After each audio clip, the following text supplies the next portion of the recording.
Hello, ladies and gentlemen. Jacob Licklider here, back with the Ultimate Doctor Who Marathon for our what is our 11th installment, and I guess it's the finale of season 1A, with The Masters of Luxor, which is a 6-episode story written by Anthony Coburn, originally meant to be in the place of the Daleks. So today, as on the 4th of June, 2017. I'm going to be reacting to the first episode of the audio adaptation starring Caroline Ford and William Russell, which is called The Cannibal Flower, based on the original script. Now, this audio was adapted into audio by Nigel Robinson, but a lot of it, as I've seen the copies of the script books, seem to be pretty accurate to the original script, so a lot of this seems to be Coburn's original ideas with just some more linking narration and maybe some conformity into the rest of the series added in for good measure, which is pretty good to have, because this one, it starts out very much like what a lot of your standard William Hartnell stories have started out with. Basically, the Cannibal Flower, it starts off pretty good. You have something intriguing, the TARDIS landing in front of this planet and then being dragged down to it, which is first time that's happened, so that's something new, and it gets into the action, and it works because it's on audio and you don't have to deal with crazy bad special effects. So that's interesting, but and that really takes about 10 minutes, and the rest of the episode is really dedicated to pretty much just rehashing the Dead Planet, episode 1 of the Daleks. It isn't bad, because there's some very different things. Like, this one has a very different sort of dead planety atmosphere. This one's more a dead barren planet, not with any sort of petrified trees. This is just like a moon. It's the moon, which is an interesting way of approaching this planet. But yeah, and you have there's a lot more explanation of, you actually get to, instead of actually ending just on the cliffhanger of the robots, it's much more, you see these robots without these faces, they appear, there's this banquet hall, the TARDIS crew is there, and it ends with the suggestion that the food could be poisoned, but they decide we're just going to eat it anyway. So, I mean, it's a pretty good cliffhanger. It's explained very well, but some of it just doesn't add up to perfectly, so I have to criticize it for having that as part of the episode, because it just doesn't, something about it just doesn't seem to work for me. It just doesn't sound quite right. It kind of sounds a bit illogical to have that be a big part of why this episode works. But other than that, there isn't too much plot. William Russell and Caroline Ford are the ones basically acting throughout this, because it's another episode where it's just supposed to be the TARDIS crew in this area and not really anyone else. So we have an introduction. This is going to be a 6-episode story, so hopefully it'll keep a good pace. I mean, this one has a good atmospheric sort of mystery to start us off. Hopefully it'll maintain that throughout the rest of it. So I'll be interested to see where it goes.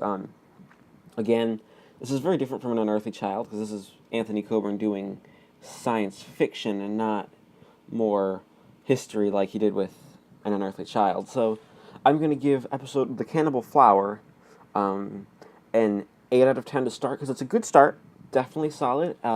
Hopefully we can stay at this level. Who knows? Because there is quite a bit of slowness. But I'll be back tomorrow with episode 2. Hello, ladies and gentlemen. It is now... Actually, I'm not sure what date it is. Is it?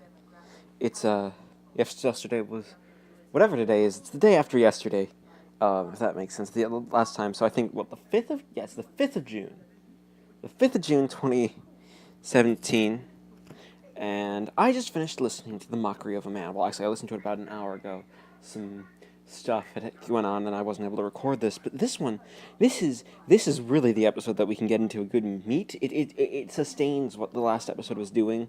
It has a couple of flaws. Mainly it drags on too long, and the Doctor, Ian, Barbara, and Susan are acting really out of character. Like, oh, let's just press random buttons, whereas every other episode in the season has just sort of had them be like, right, let's be careful, let's try to play it safe. We still want to get home someday. We don't want to die. So it's something that just... It doesn't do too much about, it just doesn't do too much with the ideas that it has already. I quite like a lot of the things that it's doing. The Derivatrons and just the robots. This was really going to be just titled The Robots as a story. Um, so it just the Derivatrons on Luxor and make these humans being the masters of Luxor. And a lot of the twists are really good. You have this perfect one guy who is he acts very much like he's like I am made by these lesser beings. It's sort of the it's the fear of artificial intelligence, really, but I don't know, but written in the early 1960s, so you really have it's very old fashioned, but it's also very sort of a modern idea. It's very ahead of its time. It's very weird. I do very much enjoy what this story seems to be going for with this very modern times.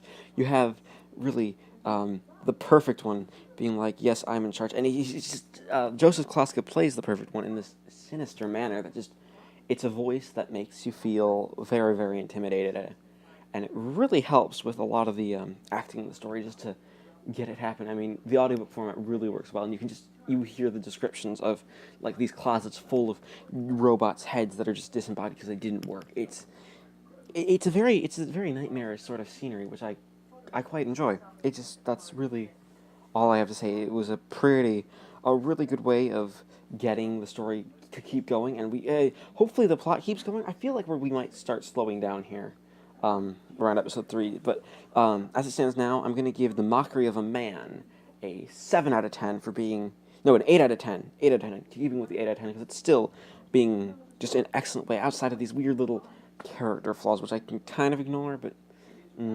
hopefully the characters get a lot better in the next episode. Right, so it's the 6th of June, 2017, and I just finished listening to A Light on the Dead Planet, which is the 3rd episode of The Masters of Luxor, and it's actually starting to go a bit downhill. This definitely wasn't as good as the last one, because this one's really just more of, oh, how are they going to escape? So let's all escape. Basically, Barbara. They're split up into the Doctor and Ian, and then Barbara and Susan. Barbara and Susan because they're women, and the perfect one kind of wants their brains because they're the reproducers of the species, so they're the perfect masters of Luxor. It's dealing with a weird sort of conceptualized thing, and I don't really get overall. Well, the Doctor and Ian just traveled to where this signal light that drew them here is coming from, just to see, wait, it's a totally different party from the actual robots, so the robots didn't actually draw them here, which is an interesting idea. It's interesting for us to go that sort of route with it. Hopefully it'll be able to keep up and going, but really, that's really all that happens in this 3rd episode. It's not a lot of plot. William Russell and Caroline Ford are still great doing the plot, and Joseph Kloska is still giving a really, really good performance as the perfect one. It just isn't doing much to keep my interest when it comes to the plot. Like, you have all these factions sort of working out, and it works. I'm enjoying myself. There's very little plot to speak of, and it seems like we're just sort of dragging along. Let's keep this going because we have 6 episodes to fill. And I didn't really enjoy this part as much as I have the past 2. So I think I'm gonna have to give A Light on a Dead Planet a 7 out of 10. But I'll be back tomorrow with episode 4. Hopefully that improves things. Right, so it is now the 7th of June, 2017, and I just finished listening to Tavern of Luxor, which is the 4th episode of The Masters of Luxor, and, well, things aren't really improving. I think it's actually gotten slightly more boring. You have the introduction of the titular Taban, who is he took the missing sash from the first couple of episodes and is wearing it, and he's the guy in charge. He's basically he's the one who made the different Rivertrons. He's their creator, and I mean it's obviously going for a creator thing, but this episode really just this introduces him, has Barbara and Susan injure the perfect one, and that's really about it for plot. There's some debate about treating science as if it was a religion that really isn't very well thought out overall. I mean, don't get me wrong, you have some stuff that could be a very interesting debate to have and would lead to some pretty good discussions about the nature of things. the actual story doesn't seem to be interested in doing too much of that in, just in the way that it's ramping up to be. You have really it's really, this episode was just kind of dull. It's the story itself seems to be sort of going towards just slowly going towards a conclusion. Really, because I don't think it had enough room to sustain a total of 6 episodes. We have this wasn't a bad episode. It was still technically good, but it's definitely a decrease in quality from the last couple of episodes that we've had of this story, which is kind of sad, as I was really enjoying the beginning of the story, and hopefully I can enjoy the actual end of the story.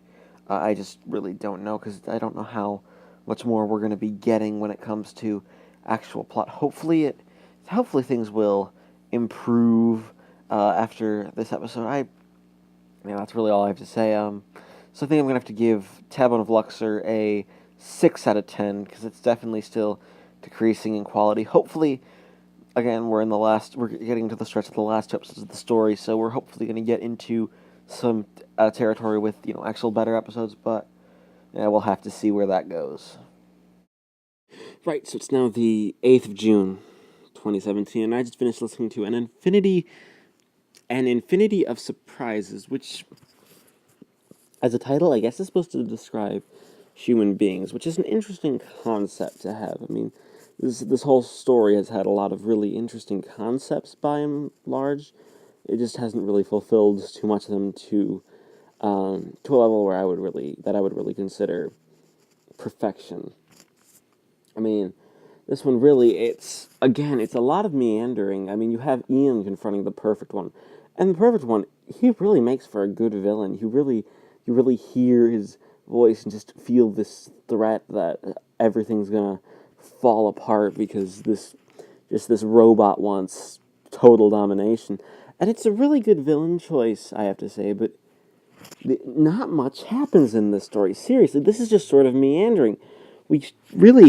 The story, it suffers too much just from really bad pacing. We can't seem to get anything done. We're just sort of meandering towards the conclusion. And I can't say that this one's gonna, really garner any favors and help continue the story. It's still a good episode by and large. You have interesting ideas, a pretty good concept, and some, continuation of an actual. You have a story. You have the villain being ready to be defeated. A really good line with explaining how the perfect one will never really be a human, and I guess the message being, don't make robots look like humans or act like humans. Still, I mean, I guess it's trying to be a don't play God message, which is a good message. I mean, but Coburn just doesn't seem to be able to give any of the writing, the dramatic thrust that it really needs to try and get everything to end up together into a more cohesive story. William Russell is great, and I have to say that, Taban is an interesting character because he's become completely suicidal because of his creations, which, don't get me wrong, that's really interesting, and that's an angle that I wish would be explored a bit more than is currently being explored in the story. But and he's ready to kill himself, and you have the perfect one being like, "Oh, Taban can't be dead. It's been 7 years. It's impossible," which seems like kind of a switch from earlier when the perfect one said,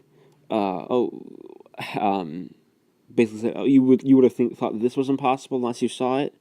So, I mean, I don't. There's just a lot of it's little things like that sort of gets me. Like you just sort of muddy the waters as to how much of a solid narrative this story is trying to convey overall. I mean, maybe it's because it's working with an already, I don't want to say a weak script, because it's definitely not necessarily a weak script. It's just a script very much of the times and of a different pacing, and on audio it just doesn't seem to be working very well.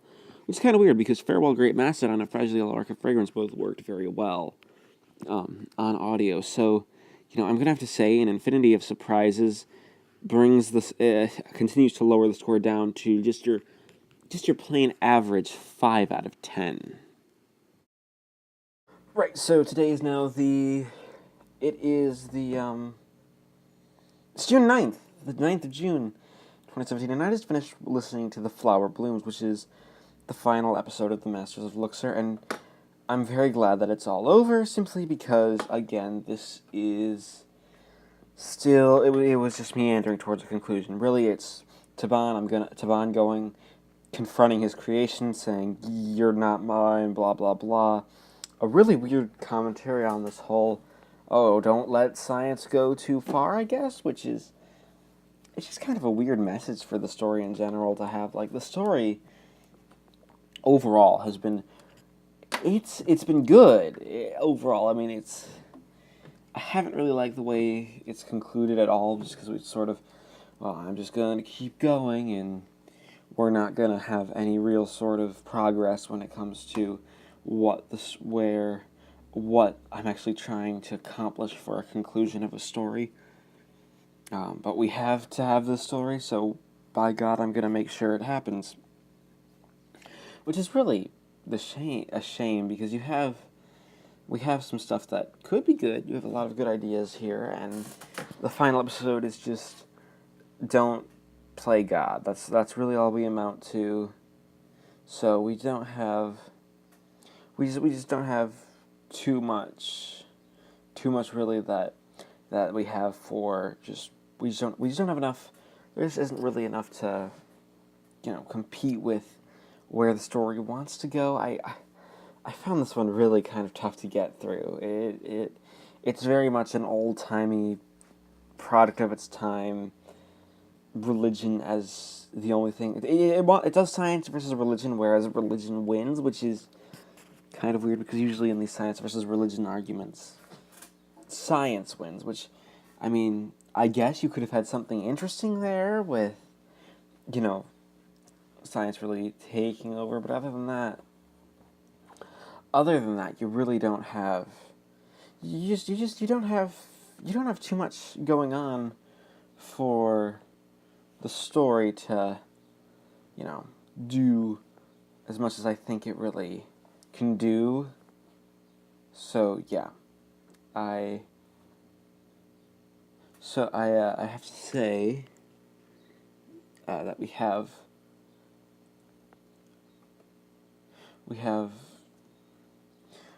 I can't really bring myself to explain how much I'm having trouble really scoring this one, because it's not terrible, but it's not very good either. It's still very much in the middle. I'm leaning towards high. Let me think about it. So you have the perfect one now and Taban, who both end up dead, and you have some very, very good stuff when it comes to like artificial intelligence and how a robot would react without with being ordered to kill itself, because it just sort of goes against the natural thing. That's why, I mean, because you have being programmed. You have programs happening so that that sort of thing doesn't really happen. But on the other hand, you just sort of there just isn't too much there. I don't think there's enough there to keep the episode going, and it really gets kind of a lackluster conclusion, which is kind of sad, because you had two generally strong stories, and then you have Masters of Luxor in this season 1. Hopefully some of the other Heart and Lost story I do, which will be The Dark Planet, will be more fruitful than this one. So I'm gonna have to give. I think I'm gonna give The Flower Blooms.